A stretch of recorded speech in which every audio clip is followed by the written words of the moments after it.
जो लोग इंतज़ार कर रहे थे नाबार्ड राजभाषा अधिकारी की भर्ती का, तो उनका इंतज़ार हो चुका है ख़त्म। आपको बता देते हैं नोटिफिकेशन आ चुका है और इसमें क्या इम्पोर्टेंट है वही चीज़ें जानेंगे। तो सबसे पहले जान लेते हैं इंपॉर्टेंट डेट से। 18 जुलाई 2022 से 7 अगस्त तक अप्लाई आप कर सकते हैं। और आपका जो फेज़ 1 यानी कि प्री एग्ज़ाम पेपर 1 होगा वो होगा 7 सितंबर 2022 को। टेंटेटिव है, बाद में चेंज हो सकता है, लेकिन बहुत कम ऐसे चेंज होते हैं इनके। आगे बात करते हैं राजभाषा अधिकारी की वैकेंसीज के बारे में। तो यूआर के लिए 4 वैकेंसी है, एक एससी के लिए है, एक एसटी के लिए है और एक ओबीसी के लिए है। ईडब्ल्यूएस की कोई वैकेंसी नहीं है। टोटल 7 वैकेंसीज है, जिनमें एक पीडब्ल्यूबीडी की भी यहाँ पे इंक्लूड की गई है। और आपको बता देते हैं जो यहाँ पे एसटी की वैकेंसी है वो बैकलॉग वैकेंसी है और सेम पीडब्ल्यूबीडी की है। आगे चलते हैं और क्या इंपॉर्टेंट है इसमें, तो आपको यहाँ पे दिखा देते हैं। जो पीडब्ल्यूबीडी कैटेगरी से है तो अपनी कैटेगरी यहाँ पे देख सकते हैं कि वो इस पोस्ट के लिए एलिजिबल है या नहीं है। आगे चलते हैं और एजुकेशनल क्वालिफिकेशन जो काफ़ी इंपॉर्टेंट है। बहुत कम कैंडिडेट इसमें एलिजिबल हो पाते हैं क्योंकि उनकी इतनी जो परसेंटेज होती नहीं है। तो 1/7/2022 से पहले या फिर 1/7 को आपका रिजल्ट आ जाना चाहिए, या फिर इससे पहले आपके जितने सारे रिजल्ट्स हैं जो एलिजिबिलिटी कंडीशंस रखते हैं, तो इससे पहले आपका रिजल्ट जो है डिक्लेयर हो जाना चाहिए। आगे कहते हैं कि भाई अगर आप राजभाषा अधिकारी की पोस्ट के लिए अप्लाई कर रहे हैं तो आप बाकी पोस्ट के लिए अप्लाई नहीं कर सकते। और ऐसा इसलिए है क्योंकि सभी के एग्ज़ाम एक ही दिन एक ही टाइम पे लेते हैं। तो एक कैंडिडेट एक टाइम में एक ही एग्ज़ाम दे सकता है, आपको पता है, 2 एग्ज़ाम वो नहीं दे सकता। तो आप केवल एक ही पोस्ट के लिए अप्लाई कर सकते हैं। सोच समझ के अप्लाई करना। आगे फिर इन्होंने एलिजिबिलिटी कंडीशंस अपनी बताई हैं। तो इन्होंने कहा है कि अगर आपके पास बैचलर डिग्री है किसमें, इन इंग्लिश और हिंदी मीडियम, इंग्लिश मीडियम से या फिर हिंदी मीडियम से। अगर इंग्लिश मीडियम से है तो हिंदी आपका सब्जेक्ट कंपलसरी इलेक्टिव होना चाहिए।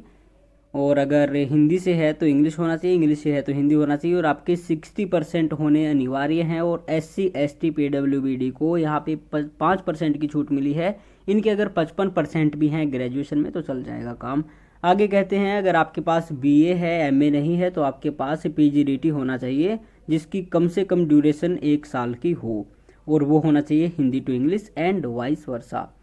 आगे फिर कहते हैं कि आपने अगर ऐसी जो इन्होंने अपनी कंडीशंस बताई हैं एलिजिबिलिटी की, तो आगे बताते हैं कि candidates must have studied English and Hindi, दोनों सब्जेक्ट आपने कम से कम 2 साल पढ़े हों अपनी बैचलर डिग्री में, तभी जाके आप एलिजिबल होते हैं। इनकी एलिजिबिलिटी थोड़ी सी अलग है बाकी IBPS और SSC से। आगे फिर बताते हैं कि अगर आपके पास ये सब नहीं है तो फिर कहते हैं मास्टर डिग्री जिन्होंने हिंदी में कर रखी है वो 60% से होनी चाहिए। और उनका वही SC ST PWBD को 5% की छूट है। और 2 साल उन्होंने इंग्लिश मैन या इलेक्टिव सब्जेक्ट के रूप में ग्रेजुएशन में पढ़ी हो। और अगर आपके पास मास्टर डिग्री इंग्लिश में है तो फिर same criteria, same conditions Hindi की हैं ग्रेजुएशन में। तो अगर आपके पास मास्टर डिग्री इंग्लिश या हिंदी में है तो आपको PGDT की ज़रूरत नहीं है, सिर्फ आपके पास होना चाहिए 60% मार्क्स। और अगर आप कैटेगरी से बिलोंग करते हैं SC ST PWBD, EWS OBC को यहाँ पे छूट नहीं मिलेगी, बाकी को 5% की छूट मिलती है। और आगे बताते हैं कि आपको इंग्लिश से हिंदी, हिंदी से इंग्लिश ट्रांसलेशन करना आना चाहिए।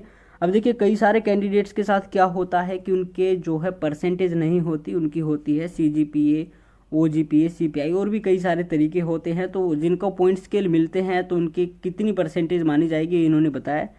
और जिनको डिवीज़न मिलती है तो उनकी लिखी ही रहती है 60%, या फिर फर्स्ट डिवीज़न हो या फिर 6.75 आपके होने चाहिए स्केल में जो आपके पॉइंट्स हैं। आगे चलते हैं। आगे फिर बताते हैं आपको क्या कुछ करना पड़ेगा वहाँ पे, तो इसके बारे में हम बात नहीं करेंगे, आपको बाद में पता चल जाएगा। और एज जो इन्होंने बताई है वो भी 1/7/2022 के अकॉर्डिंग आपकी होनी चाहिए। 21 साल से 30 साल के बीच में आपकी एज होनी चाहिए, यानी कि आपका जन्म जो होना चाहिए वो है 2/7/1992 से लेकर 1/7/2001 के बीच होना चाहिए। और रिलैक्सेशन जो है आपको वो 3 साल आपको पता है OBC को मिलते हैं, 5 साल SC ST को मिलते हैं। और बाकी PWBD को अगर वो OBC कैटेगरी से है तो भाई उसको 13 साल की छूट मिलेगी। और SC ST है तो भाई उसको 15 साल की छूट मिलेगी। और अगर UR से है तो उसको 10 साल की छूट मिलेगी। आगे फिर इन्होंने बताया सिलेक्शन प्रोसीजर क्या होने वाला है। तो प्री जो एग्ज़ाम होगा राजभाषा अधिकारी का, बाकी पोस्ट वाले भी देख सकते हैं, तो आपका होगा 200 अंक का। और 200 अंक का पेपर होगा, 200 ही आपके क्वेश्चंस होंगे। जो क्वेश्चंस हैं आपके, हिंदी वाला हिंदी में रहेगा, इंग्लिश वाला इंग्लिश में रहेगा। बाकी आपके जो भी किसी और मुद्दे टॉपिक पे होते हैं तो उनको बाइलिंगुअल बनाया जाएगा। और यहाँ पे IBPS की तरह नहीं है, आप किसी भी पार्ट से इसकी यानी कि वो चेंज कर सकते हो, कोई भी पार्ट कभी भी कर सकते हो। टोटल आपको 2 घंटे मिलेंगे। और इन्होंने यहाँ पे बताया रीजनिंग आएगी, इंग्लिश लैंग्वेज आएगी, कंप्यूटर आएगा, क्वांटिटेटिव एप्टीट्यूड आएगा, डिसीजन मेकिंग आएगी भाई, और जनरल अवेयरनेस आएगी, इको सोशल इश्यूज आएंगे रूरल इंडिया से रिलेटेड, और एग्रीकल्चर एंड रूरल डेवलपमेंट। ये सब आपका 8 टॉपिक टोटल आपके मिला के होते हैं। फिर क्वालिफाइंग इन्होंने बताया है, मेरिट सेक्शन कैसे कैसे बनेगा, तो वो इन्होंने कहा है नंबर 1 पे test of reasoning, English language, computer knowledge, quantitative aptitude, decision making, ये आपकी क्वालिफाइंग है। मेरिट जो आपकी बनेगी वो होगी general awareness, eco socio issues पे, और एग्रीकल्चर एंड रूरल डेवलपमेंट, इन पे आपकी मेरिट बनेगी। तो बाकी आप केवल क्वालिफाइंग की तरह ही उनकी तैयारी कर सकते हो, और जिन पे 3 जो आपके इन्होंने टॉपिक्स बताए हैं इन पे आपकी मेरिट बनेगी, तो इनमें आपको अच्छे अंक लाने पड़ेंगे। बाकी सभी की अच्छी तैयारी कर ले तो अच्छी बात है। आगे फिर कहते हैं short listing of the candidates for main exam will be based on marks scored in the merit section only. तो आपके जो मेरिट सेक्शन में जो मैंने आपको 3 टॉपिक बताए हैं उसमें ही आपके जितने अंक आए हैं उसी के हिसाब से आपकी जो है मेरिट लिस्ट बनाई जाएगी मेन के लिए, और वो आपकी सेक्शनल भी होगी और एग्रीगेट करके भी बनाई जाएगी। आगे फिर कहते हैं मेन का जो आपका सिलेबस क्या होने वाला है। पेपर 1 होगा मेन में। देखो एक तो प्री का पेपर 1 होता है और एक यानी कि मेन में आपके 2 पेपर होते हैं। तो मेन वाला पेपर 1 में क्या आएगा आपका, जनरल इंग्लिश आएगी, ऑनलाइन डिस्क्रिप्टिव होगा, और 3 क्वेश्चन आएंगे, 100 अंक के होंगे, 90 मिनट में आपको करने होंगे। Descriptive answers to be typed using keyboard, तो आपको कीबोर्ड से टाइप करना होगा। ये आपको वहाँ पे हर तरह की स्क्रिप्ट मिल जाती है। आगे चलते हैं फिर पेपर 2 में इन्होंने बताया स्ट्रीम स्पेसिफिक पेपर होगा, ऑब्जेक्टिव होगा, डिस्क्रिप्टिव होगा। ऑब्जेक्टिव में 30 क्वेश्चंस आएंगे, 50 अंक के होंगे, और 30 मिनट में आपको करने होंगे। और डिस्क्रिप्टिव जो आपको लिखना पड़ेगा कहाँ पे, यानी कि टाइप करना पड़ेगा, जो आपके रेमिंगटन भी हो सकता है, इंस्क्रिप्ट भी हो सकता है, जो भी आपको आता है वहाँ पे दोनों अवेलेबल होते हैं। और इसमें आपके आएंगे 6 questions will be asked which candidates will be required to attempt 4 questions, 2 होंगे 15-15 अंक के, और फिर आगे डिफ़िकल्टी लेवल एंड 2 होंगे आपके 10-10 अंक के। तो 6 में से आपको 4 प्रश्नों का जो है प्रयास करना पड़ेगा उनका देने का, और ये आपके 50 अंक के होंगे, 90 मिनट में आपको ये करना है।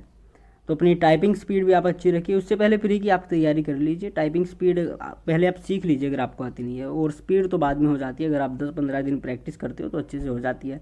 उसके बाद फिर कहते हैं इंटरव्यू आपका होगा 50 अंक का। और देखिए जो मेन के लिए क्वालिफाई किए जाएंगे कैंडिडेट्स, तो भाई एक वैकेंसी पे 25 कैंडिडेट्स को बुलाया जाएगा। 7 वैकेंसी है, 7 को आप 25 से गुना कर लीजिए तो कितने कैंडिडेट्स को लिया जाएगा मेन के लिए वो आप देख सकते हैं। और आगे फिर कहते हैं केवल 21 कैंडिडेट को इंटरव्यू के लिए बुलाया जाएगा, यानी कि 7 वैकेंसी हैं और एक वैकेंसी पे 3 कैंडिडेट्स को इंटरव्यू के लिए सिलेक्ट किया जाएगा। बात आती है नेगेटिव मार्किंग की, तो 1/4 की आपको नेगेटिव मार्किंग देखने को मिलेगी। आगे कहते हैं cut offs in phase 1 and phase 2 में बी अप्लाइड इन 2 स्टेजेज, और वो है आपकी इंडिविजुअल टेस्ट में और दूसरी है टोटल स्कोर में। तो दोनों तरह से आपकी कट ऑफ बनाई जाएगी। आगे फिर कहते हैं सिलेबस इन्होंने कहा है पेपर 1 का, तो ऐसे press writing, comprehension and business office correspondence, the paper on English shall be framed in a manner to assess the writing skills including expressions and understanding the topic. और आपका जो मेन का सिलेबस है वो इन्होंने कहा है कि भाई हमारी वेबसाइट पे अपलोड कर दिया जाएगा। और बात आती है तो चलो इससे पहले जान लेते हैं मेन का आपका सिलेबस क्या है, बाकी बातें बाद में करते हैं। तो ये आपका मेन का सिलेबस है, हमने पुरानी PDF डाउनलोड की है, नई में अगर कोई चेंज होता है, हालांकि होता नहीं है लेकिन होता है तो आप देख लेना वेबसाइट पर जा करके, अभी इन्होंने अपलोड नहीं किया है। तो सामान्य ज्ञान में से कौन कौन से आएंगे, भाषा, विभाषा, उपभाषा, बोली, राष्ट्रभाषा, राज्यभाषा, और क्षेत्रीय भाषा से अभिप्राय क्या है, राजभाषा अधिनियम की विषय जानकारी आपको होनी चाहिए, जितने भी अधिनियम 120 है, 210 है, 343 से 351 जो भी आपके हैं।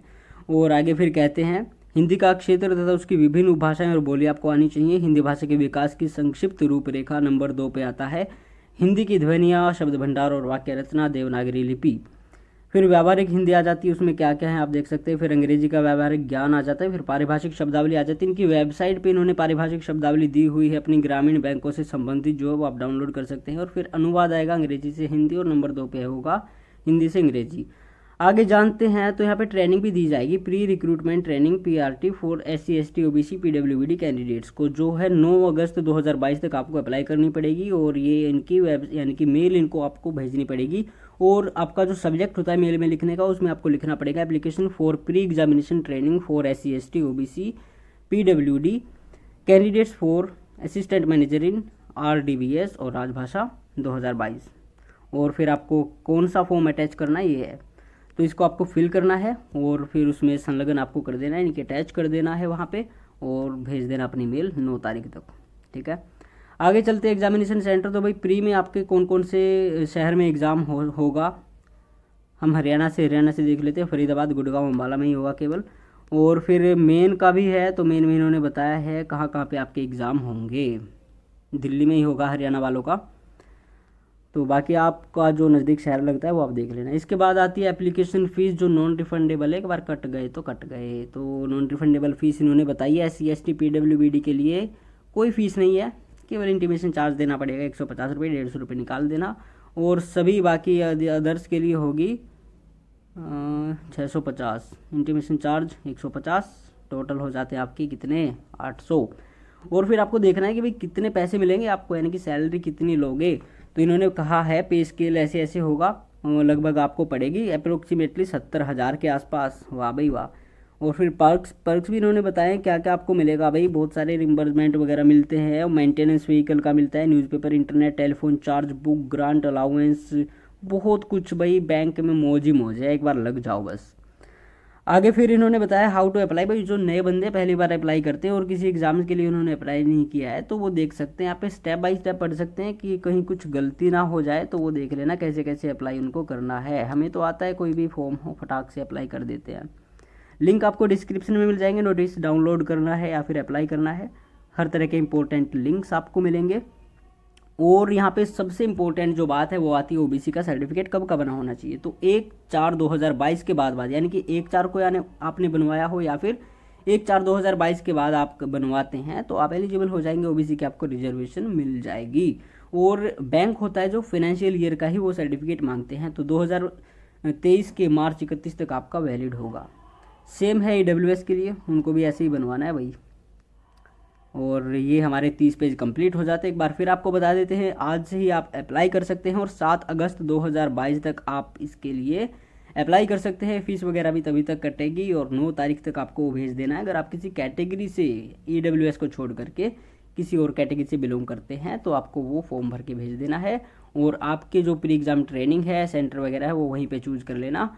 और बाकी आप इनकी वेबसाइट बार बार चेक करते रहना। अगर कोई अपडेट आती है तो हम भी आपको बता सकते हैं। हो सकता है हम उस टाइम पे बिजी हों, तो आपको भी इस तरह की जानकारी होनी चाहिए।